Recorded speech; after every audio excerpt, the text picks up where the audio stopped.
Okay, today we're going to show you how to make traditional South African buttermilk rusks.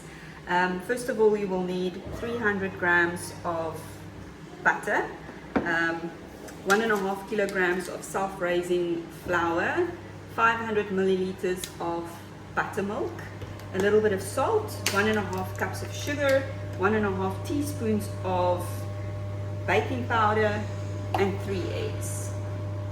I melted the butter already, so now I'm just going to add the sugar and then mix it all together.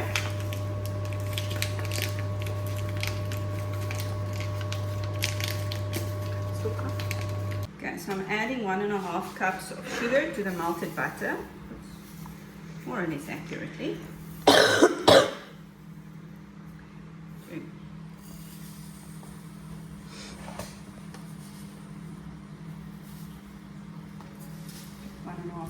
Sugar.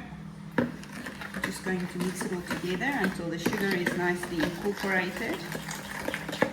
And this you have to set aside to cool down a little bit if the butter is really hot, otherwise you're going to cook your eggs and then add them.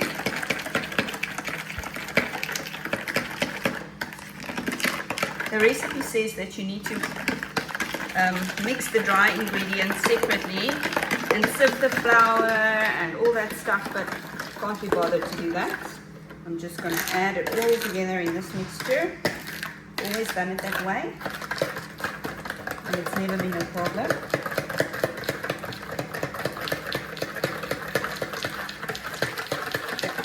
So this is the butter and the sugar. Then I'm going to add the buttermilk. I'll add the buttermilk first since it's cold, and then I'm going to add the eggs to the mixture because then it will be chilled enough by the buttermilk. So I'm just going to rinse out this buttermilk container with a little bit of milk just to get all the goodness in there. Christian, will you please give me the milk from the fridge? Yeah.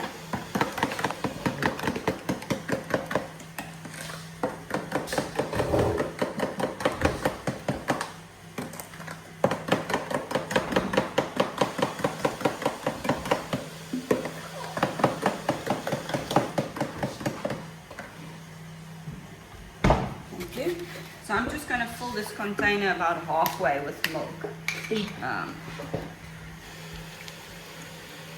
roughly. Not too full, isn't it? That's about it. Just shaking it a little bit.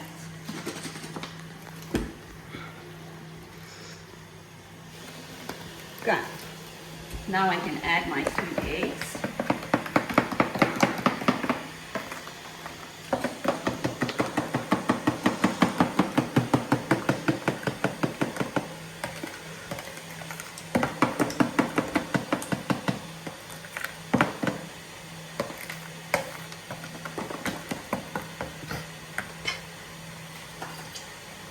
Just going to break my eggs in this container so that I don't get a bad egg and I spoil my whole batter.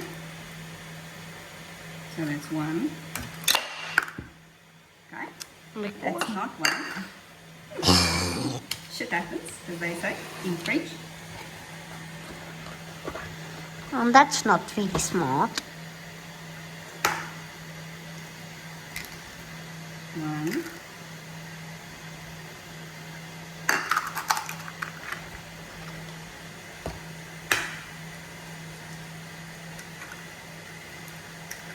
2.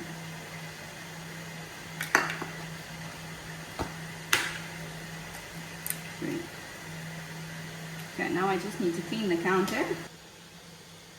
Okay, now that I've cleaned up the mess, we can mix in the eggs.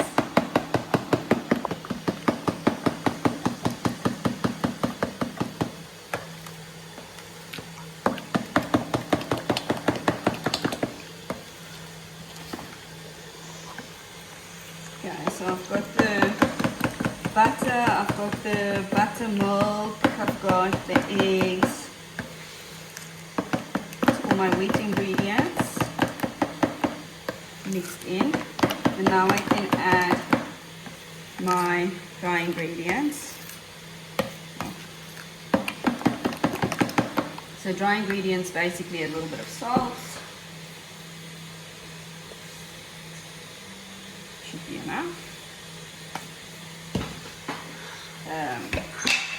1.5 teaspoons of baking powder. 1.5 should be enough. Mix that through.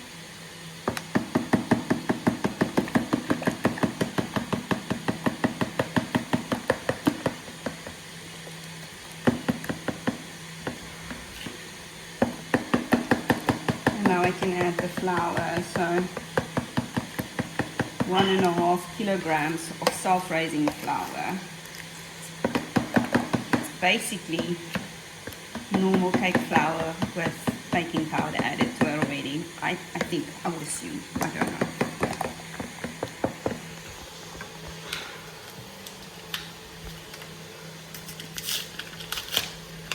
So I'll add this slowly. The batter does get very thick very quickly. I suppose if you've got a fancy machine, you can use your machine. We don't have fancy machines. We've got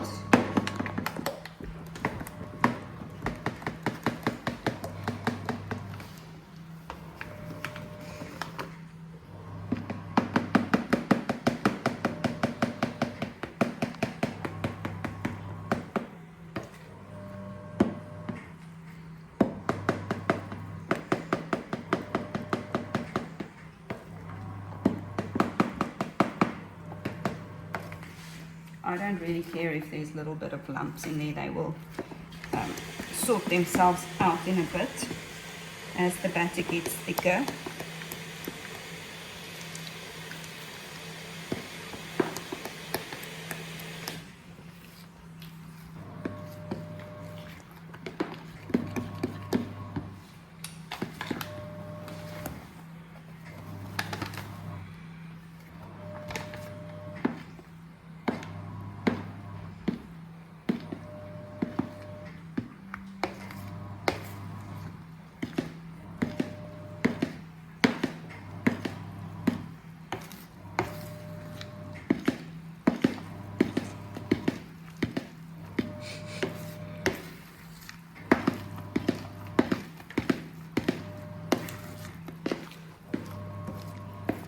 Scraping the side so that I can get everything in there. It's going to start to get a bit harder now to mix this.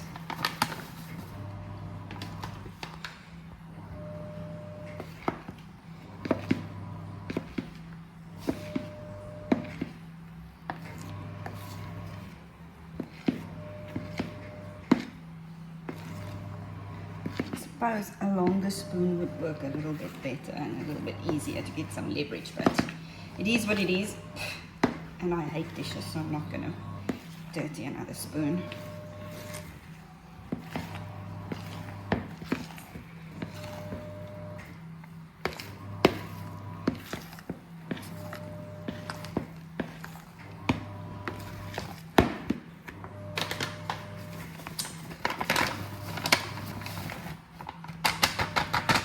First kilo.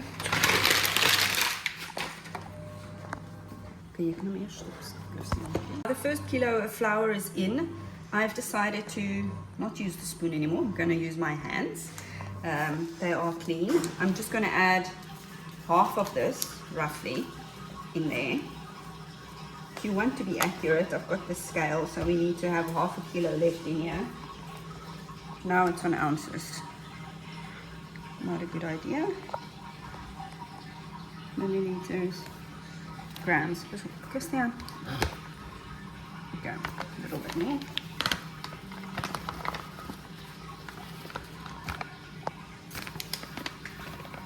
I love a lot of flour.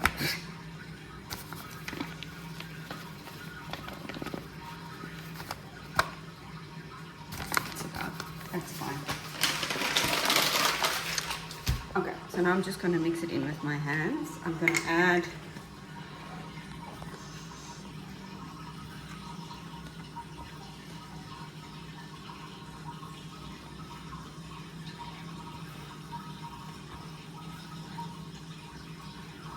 suppose you could add a little bit of oil to your hands, but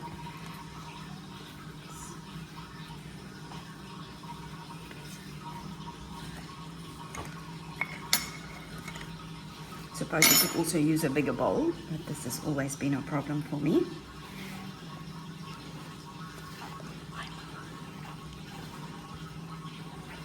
So much easier than using a spoon.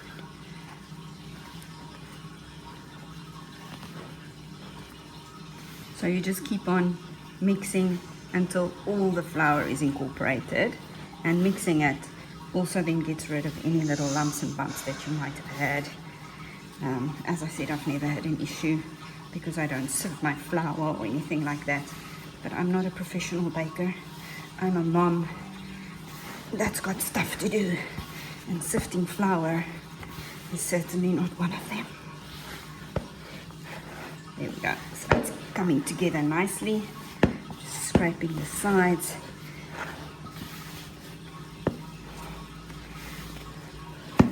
And if you find the dough is a little bit dry, wet, or you can add a little bit more flour if you want to. It's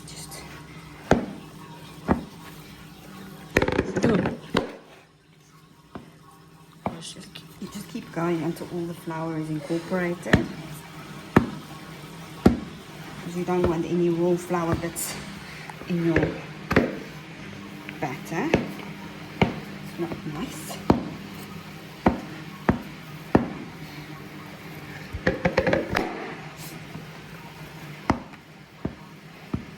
Okay, and then we're about ready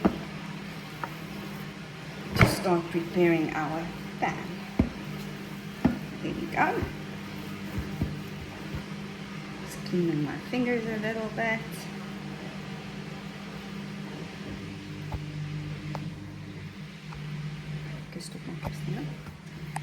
Okay, I almost forgot. You need to cut the rusks before they go into the oven. Otherwise, it's going to be impossible to break them into even pieces when it's cooked.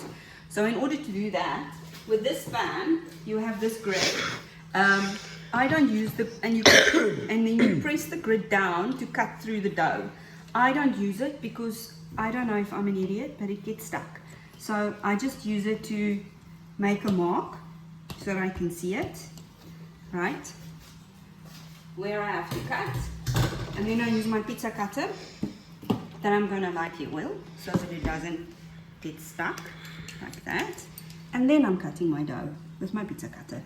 And then it doesn't get stuck to that pan. The first time I used it was a disaster, and since then I've been trying different ways to cut it, and this is the best that I have found. So if you as soon as you see your dough starts to get stuck to your pizza cutter, you just oil it again. There's oil on my hands, so that's fine. And you just slice it, and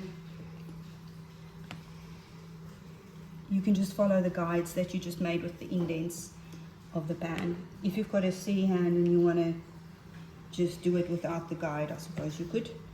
I just find this the easiest. Oops. I just try and get them as even as possible.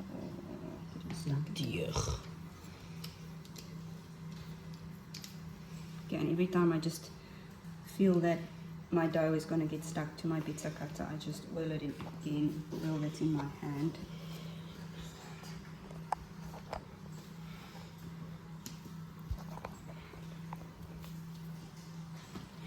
Stukjes like for my boy done. It does look thin, but it's actually better when it's thinner. It's always the size, my love. So it rocks like a thicker, that's what I want. It's going to rise up. It's not going to get much thicker because the pan can't expand in that direction, but it's going to rise up. Huh?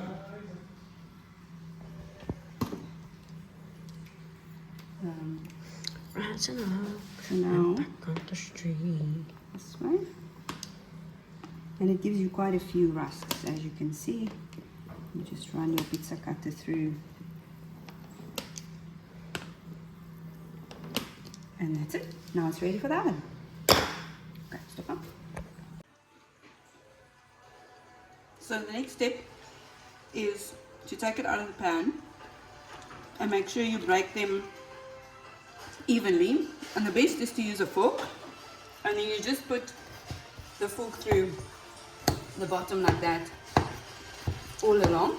This just helps them to break evenly when you're going to take them out of the pan.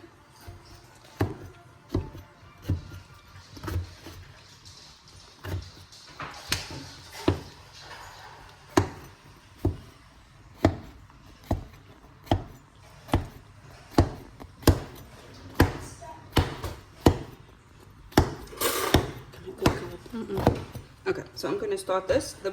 Getting the first one out is the most difficult. Christiane, kyk wat jy doen, Boekie. So I'm going to get the first one out. Nicely baked.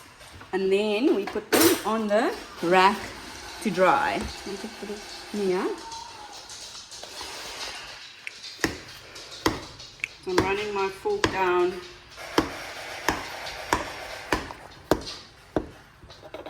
And eventually I'll transfer all of them to the drying rack.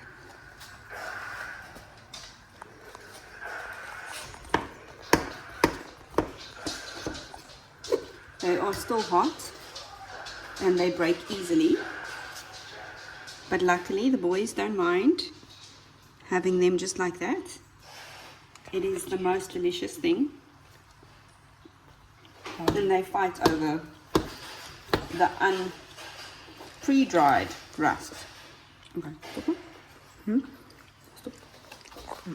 Okay, so I've got everything neatly spread out on the drying rack. All the beautiful rusks. That is for the family to eat. We won't dry those, obviously. Those are the best treats. It's really like cake. Yum. And this is the rest of it. So we'll put it in the oven now to dry, and you have to put the oven on, put the fan on the oven on, and you put it at about 100 degrees Celsius, and you have to leave the oven door open so that it doesn't cook any further, because you don't want it to cook at all. You just want to dry out all the moisture so that your rusks become really, really dry. And the reasoning behind this, well, the history behind rusks is that this was used by the voortrekkers as food, because obviously you can keep bread and stuff like that fresh for any amount of time in the old days. So they used these rusks that they made, and they dried them out, and they can basically last, I want to say forever, because they are dried out, all the moisture is removed, and then you dunk them in the coffee when they are all dried out. Or we actually like to eat them just as they are as well. And my husband eats them just as they are. Kids like to dunk them in the coffee for breakfast or for a quick snack. And I like both. But my favorite, my absolute favorite, and a childhood memory, is after my mom made the rusks, we would devour these undried pieces of rusks, and even sometimes get them in for school the next day if any of them survived the night. But yeah, the best treat in the world. So let me put them into dry, and I'll show you the whole process. It takes forever. So for the South Africans out there, you can't do this when it's load shedding, because your drying process will be interrupted. I often do it at night, and then I turn them every now and again. I don't really know how long they dry. I dry them until they dry. So I don't know, 4 hours. I don't know. Okay, so I'm going to put the oven on and put them into dry. Now my rusks are all dry, and they are ready to be packed in an airtight container. Yeah, there's no moisture left in them, so they're good to go. And that is the buttermilk rusks.